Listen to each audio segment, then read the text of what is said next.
Hello guys. आज हम आपके सामने बहुत ही इंटरेस्टिंग वीडियो लेके पेश हुए हैं। आशा करते हैं कि आज आप हमारी वीडियो को पसंद करेंगे और पसंद आने पर लाइक से सब्सक्राइब करें। आज हमारा जो टॉपिक है वो टॉपिक का जो नाम है removal of data into separate company. जो हम डाटा को कैसे रिमूव करें सेपरेट कंपनी में, उसके बारे में आपके बीच में थ्योरेटिकल रूप के अंदर आपके बीच में लेके आए हैं। आज हम आपको ये दिखाएंगे कि जब हम फाइनेंशियल ईयर वित्तीय वर्ष समाप्त हो जाता है तो अब उसके बाद उसी कंपनी को सारे डाटा वही हो, अगर उसमें ओपनिंग बैलेंस चेंज करना हो या कोई आइटम घटाना बढ़ाना हो तो उसके लिए हमें स्प्लिट करना पड़ता है। स्प्लिट करने से क्या होगा कि आपका सारे फीचर वही रहेंगे और उसके अंदर आप ओपनिंग बैलेंस को और या उसके मतलब उसके अंदर जो उसके कस्टमर है या कोई आइटम है उसको घटा बढ़ा सकते हो, रिमूव कर सकते हो। अब हम आपके बीच में स्क्रीन पे देख पा रहे हैं removal of data into a separate company.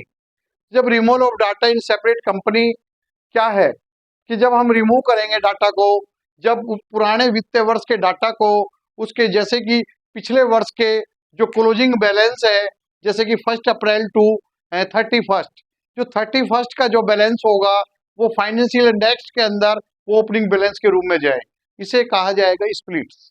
अब आप देख पा रहे हैं कि हमने कि to removal of data into separate company के अंदर Tally RP9 allow you to maintain a company for any number of financial year. जो टैली RP9 का वर्क क्या होता है कि उसके अंदर एक कंपनी होती है वित्तीय वर्ष की, उसको मेंटेन, उसको चलाने का कार्य, उसको अच्छी प्रकार भांति चलाने का कार्य आपका टैली RP9 करता है। इसके अंदर once the books of accounts are completed of previous years, मतलब कि जो आप पिछले ईयर्स है, जैसे एग्जांपल मैं मान के चलूं कि अभी करंट ईयर आपका क्या चल रहा है 2024 एंड 25, लेकिन अब मैं प्रीवियस ईयर का लेके चलूं तो आपका 2022 और 23। तो इसके अंदर जब प्रीवियस ईयर कंप्लीट हो जाता है और उसका जो क्लोजिंग बैलेंस है उसको उठाते हैं, अगर हम 2024 में, तो जो उसका क्लोजिंग बैलेंस को हम ओपनिंग बैलेंस लेकर आते हैं और बाकी फिगर वही होते हैं, पर उसके बैलेंस को लेकर तब उस पर हम उस वर्क करते हैं। तो आप देख पा रहे हैं कि once the books of accounts are completed previous year, जो मैंने आपको बताया कि पिछले साल की जो फाइनेंशियल ईयर कंप्लीट हो जाता है उसको अगले ईयर के अंदर उस क्लोजिंग पिछले प्रीवियस ईयर के क्लोजिंग बैलेंस को अगले ईयर के अंदर ओपनिंग बैलेंस के रूप में लाया जाता है। उस पिछले वर्ष के जो करंट ईयर के वित्तीय वर्ष में लाने को के लिए हमें स्प्लिट पे का मेथड का प्रयोग करना होता है। तो आप देख पा रहे हैं कि previous year and if you wish you could split the company data into a multiple company as per financial period required. वित्तीय वर्ष के अंदर आपको जो पिछले वर्ष में जो आपके पास डाटा थे, अगर उसमें कुछ चेंजिंग करना चाहते हो या कुछ बदलाव करना चाहते हो या उसमें कुछ और अतिरिक्त लेना चाहते हो तो आपको उसको स्प्लिट पेमेंट का मेथड को अपनाना पड़ेगा। अब आप tally RP9 therefore A features splits your company data. आप टैली RP9 के अकॉर्डिंग आप देयरफॉर ऑफर है, एक विशेषता होती है कि आप अपने डाटा को स्प्लिट्स कर सकते हैं।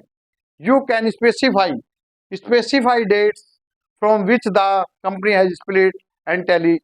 तो जो आप कैसे करोगे, आप Alt F2 का प्रयोग करोगे और Alt F2 का प्रयोग करने से आपका प्रीवियस ईयर जैसे उसका अप्रैल टू 31 मार्च आप डाल लेंगे और उसमें ओल्ड आप ईयर के अकॉर्डिंग उसको पीरियड के अकॉर्डिंग उसको चेंज करेंगे, तब आप उस कार्य को कर पाएंगे। अब आप देख पा रहे हैं कि split from two companies as per period specified. आपकी कंपनी का नाम वो ही रहेगा जो आपके पहले कंपनी थी, लेकिन आप स्प्लिट करने के बाद वो आप उस पर नई फाइनेंशियल ईयर डाल सकते हैं। जैसे कि पुराना फाइनेंशियल ईयर मैं लेके चलूं तो 1/4/2023 टू 31/3/2024। तो जब हम कंपनी का नेम वही रहेगा, पर हम उसका ईयर चेंज कर देंगे, और ईयर चेंज करने के लिए ही हम स्प्लिट पेमेंट का प्रयोग करना होता है। अब आप देख पा रहे हैं, Tally RP9 will split the company for two company as per period specified. वो केवल आपको पीरियड भी स्पेसिफाइड करेगा, पीरियड को चेंज करेगा, पिछली साल का है और ये करंट ईयर का है, जो कि मैं आपको नीचे एक रूल्स के अकॉर्डिंग आपको समझाने का प्रयत्न करूंगा। अब आप देख रहे हैं, once the data has been splits and closing balance, जो कि मैं आपको ऑलरेडी बता चुका हूं कि जो प्रीवियस ईयर का जो क्लोजिंग बैलेंस है, closing balance of the period first company become opening balance of the next period आपकी सेकंड कंपनी। इसका मतलब ये है कि जो फर्स्ट कंपनी मतलब प्रीवियस ईयर, और second company is current company.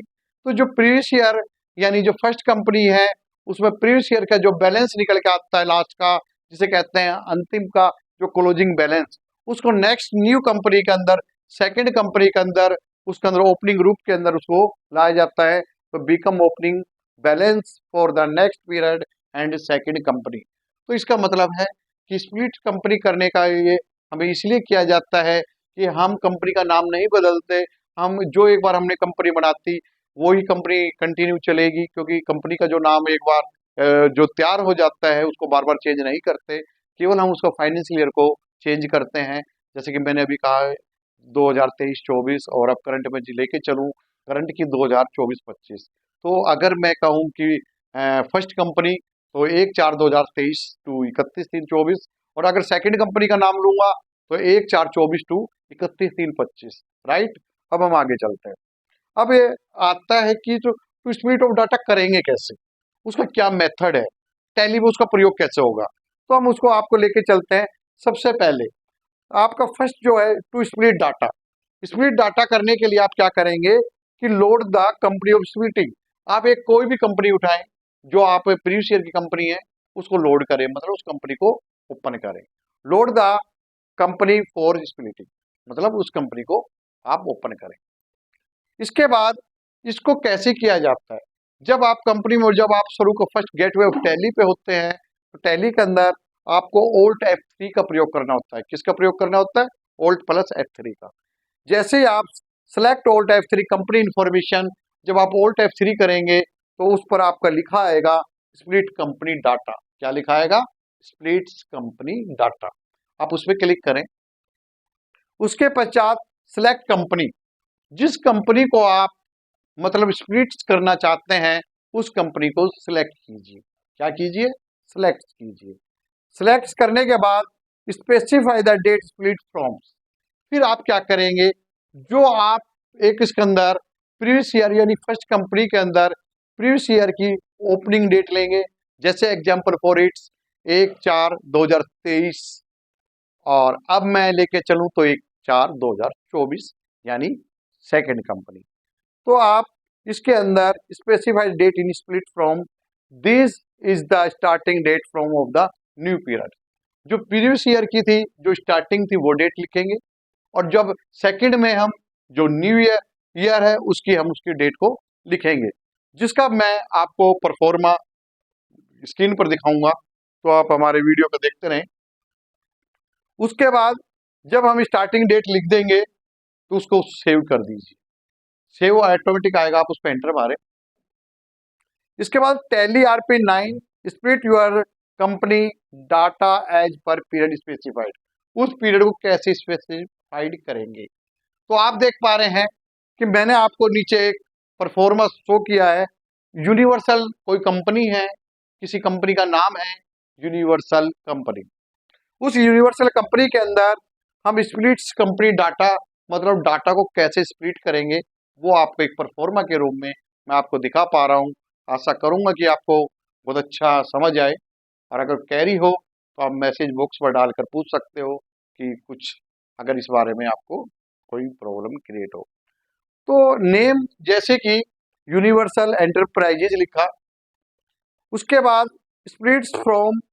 अब आप ध्यान चीज देखने की चीज है, splits from 1 April 2009 current year, जैसे मैं अब लेके चलूं तो 1 अप्रैल 2024, 1 अप्रैल 2024। तो मैंने स्प्लिट्स कहां से करना चाहता हूं, कब से? फ्रॉम। तो 1 अप्रैल 2024। इसके बाद आता है these new company will be created and open. इसका मतलब कि ये these new company will be, आप जो भी नई कंपनी को क्रिएट कर सकते हैं, आप उसको ओपन कर सकते हैं। इसके बाद फर्स्ट कंपनी, मैंने आपसे कहा फर्स्ट कंपनी क्या आएगी, 1/4/2023। आप स्क्रीन पर देख पा रहे हैं फर्स्ट कंपनी 1 अप्रैल 2023, और ड्यू कंपनी यानी सेकंड, फर्स्ट कंपनी आ गई 1 अप्रैल 2023 और सेकंड कंपनी हो गई 1 अप्रैल 2024। इसका मेथड यही है कि आप जब कोई वर्क करते हैं कंपनी, तो उस कंपनी को जब फाइनेंशियल एंड हो जाता है, तो उसका जो क्लोजिंग बैलेंस है वो उठाकर उसको आप न्यू कंपनी में ओपनिंग बैलेंस के रूप में लाया जाता है।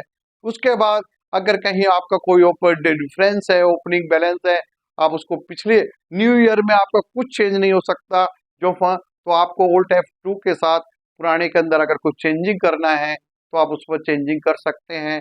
अगर आपने कोई आइटम बढ़ाने हैं तो वो भी आप पुराने में बढ़ा सकते हैं। तो ये है स्प्लिट्स पेमेंट्स।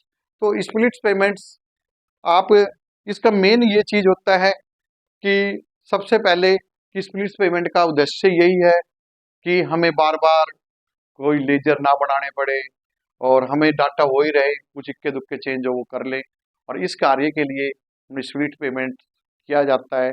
आशा करता हूं कि आज आपको मेरी ये वीडियो पसंद आई होगी, और पसंद आने पर लाइक से सब्सक्राइब करें।